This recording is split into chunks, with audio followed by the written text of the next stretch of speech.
मथुरा में शाही ईदगाह इस वक्त चर्चा का विषय बना हुआ है और इसको लेकर लगातार जिस तरह से हिंदू संगठनों के जरिए 6 तारीख का अल्टीमेटम दिया गया था कि इस जगह पर आकर के वो जल अभिषेक करेंगे और उसके साथ ही वहाँ पर मूर्ति का स्थापना भी करेंगे, कृष्णा की मूर्ति की स्थापना करेंगे।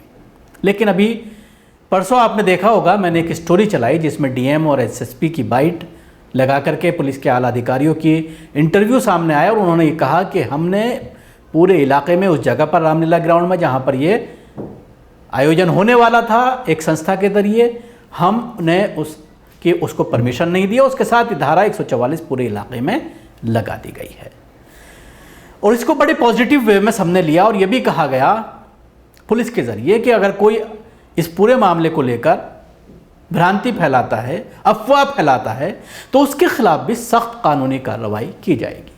बिल्कुल सही कहा पुलिस ने, होनी भी चाहिए और उस पर पुलिस काम करती हुई भी नजर आई, क्योंकि एक बाइट और सामने आई जिसमें कुछ हिंदूवादी संगठनों के लोगों ने यह कहा कि हमारे कार्यकर्ताओं को गिरफ्तार कर लिया गया है, इस मामले में उनको जल्द से जल्द छोड़ा जाए, जिससे हमें अंदाज़ा लगा कि कहीं ना कहीं पुलिस इस पूरे मामले को लेकर मुस्तैद है और वो उन लोगों को सबक सिखाना चाहती है जो यहाँ पर हालात को ख़राब करना चाहते हैं, मुसलमानों और हिंदुओं में टेंशन पैदा करना चाहते हैं। उनके खिलाफ सख्त एक्शन पुलिस लेने को तैयार है। लेकिन इसके साथ ही प्रदेश के उप मुख्यमंत्री कल एक ट्वीट करते हैं और न सिर्फ वो ट्वीट करते हैं बल्कि उनकी पार्टी के दर्जनों नेता उसको रिट्वीट करते हैं और कई नेताओं ने तो बाकायदा उससे आगे भी लिखते हुए उसको ट्वीट किया जाता है। वो ट्वीट मैं आपको पढ़ाना चाहूँगा, सुनाना चाहूँगा। केशव प्रसाद मौर्य जो उप मुख्यमंत्री हैं, जिनका आपने 2-1 दिन पहले बल्कि कल ही का एक वीडियो है जो देखा होगा कि मुख्यमंत्री के सामने वो आ रहे हैं तो मुख्यमंत्री उनको अपने आगे से हटा देते हैं और बाहर पीछे हटने की कहते हैं, यहाँ तक कि सिक्योरिटी वाले भी उनको धुतकार देते हैं। वही केशव मौर्य जो है वो ट्वीट करते हैं, अयोध्या काशी भव्य मंदिर निर्माण जारी है, मथुरा की तैयारी है। तो ये ट्वीट किया जाता है केशव प्रसाद मौर्य के जरिए। क्या अब यूपी पुलिस उनके खिलाफ कोई एक्शन लेगी?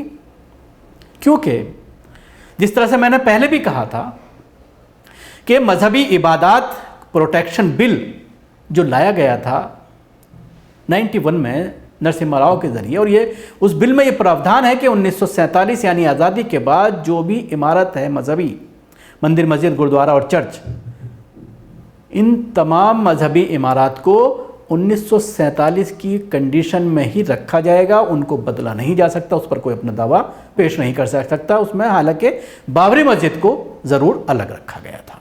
बाबरी मस्जिद का जो फैसला हुआ वो सब आपके सामने है और बाबरी मस्जिद के फैसले में भी इस चीज़ का जिक्र है कि अब किसी और नई इमारत पर अपना दावा पेश नहीं करेंगे। लेकिन अब जिस तरह से बाबरी मस्जिद राम जन्मभूमि का विवाद कोर्ट का फैसला आने के बाद ख़त्म हो गया है और अब पार्टी के पास 2022 में कोई मुद्दा नहीं है सिवाय इसके कि वो ये बताएं कि हम ही ने राम मंदिर बनाया है और उस पर कब तक वोट लेते रहेंगे। 2019 में भी वोट लिया गया, 2017 में भी वोट लिया गया और अब 2022 और 2024 में भी उसी को किस तरह से, कितना लंबा कैसे चल सकता है। यह मुद्दा 92 से लेकर के आज तक चल रहा है और 2 सीटों से लेकर आज 300 से ऊपर जो बीजेपी की सीटें पहुंची हैं, उसमें एक बड़ा मुद्दा राम मंदिर का है।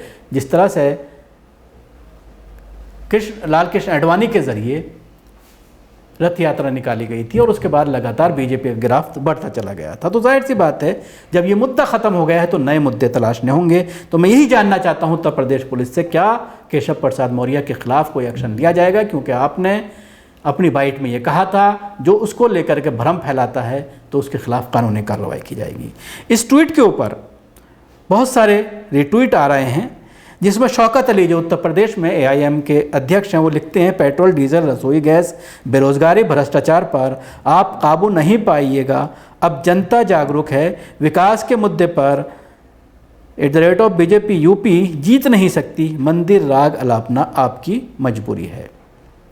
इसी तरह के बहुत सारे ट्वीट आ रहे हैं। उस वीडियो को भी शेयर किया है संतोष मीना ने, सवाल किया है, जिसमें मुख्यमंत्री उसको हटाते हुए नजर आ रहे हैं केशव प्रसाद मौर्य को, और सिक्योरिटी भी हटा रही है अपने सामने से।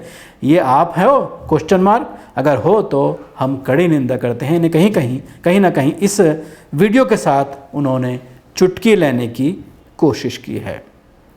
तो जाहिर सी बात है 6 दिसंबर अब आने वाला है। प्रशासन का ये दावा है कि पूरे इलाके में सुरक्षा व्यवस्था के बहुत कड़े इंतजाम किए हैं, बैरिकेड लगाए गए हैं, पुलिस गश्त कर रही है, और न सिर्फ गैर मुस्लिम बल्कि मुसलमानों की भी एंट्री 6 तारीख को पूरे इलाके में बंद कर दी गई है। धारा 144 लगा दी गई है। तो यही सवाल है कि क्या कहीं बाबरी मस्जिद को दोहराने की तैयारी तो नहीं है? जिस तरह से बाबरी मस्जिद में भी स्टेप बाय स्टेप सारे काम हुए थे, क्या धारा 144 लगा करके सिर्फ मुसलमानों को रोकने की तैयारी है, या वाकई में पुलिस अमन को कायम रखना चाहती है और तमाम लोगों के लिए 144 का एक सा अमल होगा, सब पर लागू होगा? ये तो 6 तारीख को देखने के बाद ही चीज़ें क्लियर हो पाएंगी। शुक्रिया। आपको हमारी कोशिश कैसी लगी ज़रूर बताएं। हमारे यूट्यूब चैनल को सब्सक्राइब करना ना भूलें, इसके साथ ही बेल आइकन ज़रूर दबाएं, और अगर आप ये वीडियो फेसबुक पर देख रहे हैं तो हमारे पेज को लाइक करें, उसके साथ ही फॉलो भी करें। धन्यवाद।